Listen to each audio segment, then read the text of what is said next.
नमस्कार। मैं doctor Jitendra Kumar Marutiya, associate professor इतिहास विभाग, सम्राट पृथ्वीराज चौहान राजकीय महाविद्यालय अजमेर। बच्चों, आज हम बात कर रहे हैं प्रथम वर्ष ऑनर्स और प्रथम वर्ष पास कोर्स अशोक और बौद्ध धर्म।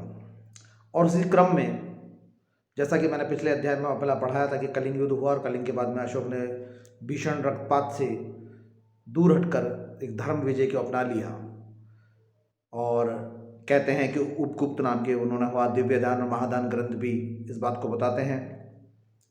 कलिंग युद्ध जो हृदय का परिवर्तन हुआ, कलिंग के युद्ध के बाद शीघ्र ही वह राज्याभिषेक के 9 वर्ष बाद हुआ। उसने बौद्ध धर्म को स्वीकार कर लिया, यानी 261 ईस्वी से का समय रहा होगा। अशोक जहाँ तक संग उपेते शब्द का जगह जगह प्रयोग करते हैं, 13वें शिलालेख में भी उन्होंने लिखा है, संघ की शरण में नहीं जाना उसका अर्थ नहीं होता है, बल्कि संघ के या बौद्ध संघों के नियमों की पालना करना। बौद्ध धर्म के विकास एवं प्रचार प्रसार के लिए उसने अनेक कार्य किए। अशोक आधी अधूरी मन स्थिति वाले व्यक्ति नहीं थे। यदि वे भिक्षु बनना चाहते तो वे राजपद छोड़ देते, ऐसा नहीं था। उनको ये था कि किसी न किसी तरीके से बौद्ध शरण में जाना और उसके अनुसार कार्य कराना था। भिक्षु वेश की मूर्ति में अशोक का कई जगह भी चित्रण भी दिखाया गया, लेकिन वह गलत है। हो सकता है किसी समय उपासना करते समय उनका यह चित्रण ले गया हो। तथापि बौद्ध धर्म को उन्होंने किसी जगह पर 90 वर्ष लिखा हुआ है, किसी 12 वर्ष लिखा हुआ है, लेकिन अगर हम जोड़ें तो 73 से 12 वर्ष है और 269 से 90 वर्ष है, वो समान रूप से ही आता है। बौद्ध धर्म के विकास के लिए उन्होंने जो कार्य किए उसको मैं बताता हूँ। पहले बौद्ध धर्म जो बौद्ध धर्म से जुड़ी हुई, चाहे लुम्बिनी हो, चाहे कुशीनगर हो, चाहे सारनाथ हो, चाहे सांची हो, उस जगह जगह पर उन्होंने यात्राएं की। और दिव्यदान नामक ग्रंथ से इस बात की पुष्टि भी होती है कि और वहाँ पर जाकर उन्होंने स्तूप जो है ये भी बनाए। वहाँ पर जाकर उन्होंने बौद्ध धर्म के सिद्धांतों का शिलालेखों पर उत्तीर्ण भी कराया। तो जो भी जगह जुड़ी हुई थी महात्मा बुद्ध से, बौद्ध गया की यात्रा की, उन सब स्थानों का उन्होंने किया। और शायद राज्याभिषेक के 20वें वर्षों के बाद की बात है ये सब। तो ये पहला संदेश था उनका, जाना, ये पहला कार्य किया उन्होंने ताकि आम जनता को बौद्ध धर्म के प्रति आस्था हो। बौद्ध साहित्य का प्रचार प्रसार किया उन्होंने। बौद्ध धर्म के जो कतिपय साहित्य थे, चाहे दिव्यदान हो, चाहे महावंश हो, चाहे दीपवंश हो, चाहे दिव्यदान हो, और उन सभी ग्रंथों का, और जो बैराठ में अभिलेख में बौद्ध भिक्षु भिक्षुणी तथा बौद्ध उपासकों के अध्ययन अनुष्ठिता के लिए उन्होंने कभी बौद्ध ग्रंथों को सजाया भी और लिखा भी। इन सब बातों का भी उन्होंने किया है। और वे ये खुद भी कहते थे कि मैं बौद्ध धर्म के प्रति निष्ठा रखता हूँ और प्रचार प्रसार के लिए दृढ़ संकल्पी हूँ। संघ भेद को उन्मूलित करने का भी प्रयास किया गया। उनका तीसरा बड़ा काम था कि जो संघों में आपस में जो एक बात बिगड़ रही थी धीरे धीरे बौद्ध धर्मों में आपस में, उनको भी बौद्ध भिक्षु और बौद्ध संघ मठाधीशों के बीच, उसको भी उन्होंने कम करने का प्रयास किया। और ये उपयुक्त मध्यस्थता उनके बौद्ध धर्म के प्रति आस्था को भी दर्शाती है। बौद्ध स्मारकों का निर्माण किया गया।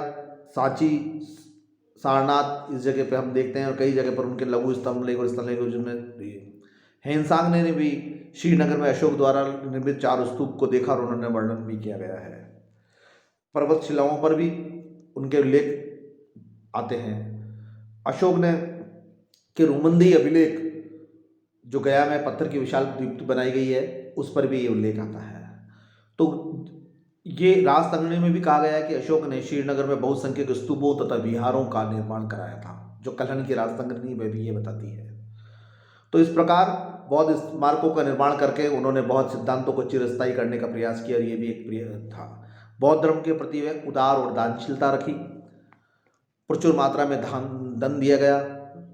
बौद्ध धर्म के प्रचार प्रसार के लिए भी कायम किया गया। बौद्ध ग्रंथों के जो अंतर्निहित हो सकते हैं, अशोक के उदार दानशीलता का आभास उनसे मिलता है।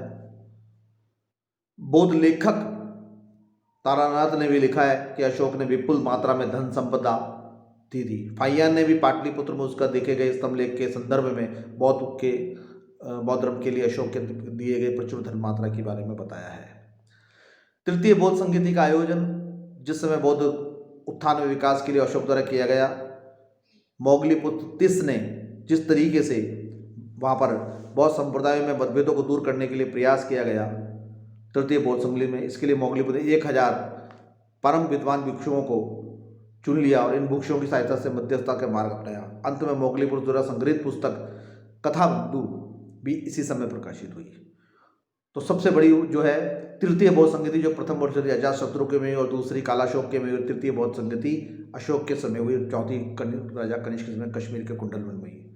देश विदेश में प्रचार करने के लिए उन्होंने प्रचारकों को निर्माया। महावंश से ज्ञात होता है कि उन्होंने अपने पुत्री और पुत्री को संघमित्रा को और महेंद्र को श्रीलंका भी भेजा और इस प्रकार से राज्यों में प्रचार प्रसार करने के लिए जो है मंत्री भी लगाए गए। महारक्षित को यवन देश में, महेंद्र और संघमित्रा को श्रीलंका में, महाधर्म रक्षित को महाराष्ट्र में, महादेव को महामंडल में, रक्षित को वनवास में, उत्तरी काशी है उस जगह पर, इन पर अलग अलग जगह भेजा गया। यवन देश स्वर्णभूमि लंका अशोक के साम्राज्य के अंतर्गत नहीं थे, लेकिन फिर भी यहाँ धर्म प्रचारकों को भेजा गया और धीमपश जो है संपन्न पस्मादिका किताब इस बात की पुष्टि करते हैं। सांची के स्तूप से भी प्राप्त एक अभिषेक से मंजूका पर भी धर्म प्रचारों के नाम खुदे हुए मिलते हैं। तो इस प्रकार है कि उन्होंने धर्म प्रचार के लिए कार्य किया। धर्म प्रचारों की नियुक्ति, बौद्ध स्थानों की यात्राएं करना, धर्म विजय स्थापित करना, प्रचुर मात्रा में धन देना, ये सब इंगित करता है कि अशोक द्वारा बौद्ध धर्म के विकास और प्रचार में बहुत अधिक रुचि ली गई और बहुत महत्वपूर्ण योगदान दिया गया। डॉक्टर राजबली पांडे के शब्दों में इसका परिणाम ये हुआ कि बौद्ध की एशिया और विश्व की सभ्यता में एक बड़ी शक्ति के रूप में विकसित हुई। वास्तव में बिना किसी राजनीतिक और आर्थिक स्वार्थ के धर्म प्रचार का ये पहला उदाहरण था और इसका दूसरा उदाहरण अभी तक इतिहास में उपस्थित नहीं हुआ है जो अशोक ने स्थापित किया और एक जब शानदार तरीके से बौद्ध धर्म को स्थापित किया जो आगामी अशोक के शासनकाल से लगभग 700-800 वर्षों तक भी स्थापित रहा। और हम देखते हैं कि बाद में कनिष्क ने और हर्षवर्धन ने भी इसी बात को अपनाया। तो अशोक द्वारा बौद्ध धर्म के किए गए प्रयासों को हमने आज पढ़ा और अगला कि अशोक ने बौद्ध धर्म के सिद्धांतों के अनुसार अपना क्या धर्म अपनाया और अशोक धम्म और धर्म क्या था उस बारे में अध्ययन करेंगे हम। और आज प्रतिवर्ष के विद्यार्थियों के लिए इतना ही अशोक द्वारा बौद्ध धर्म के लिए किए गए कार्य। धन्यवाद।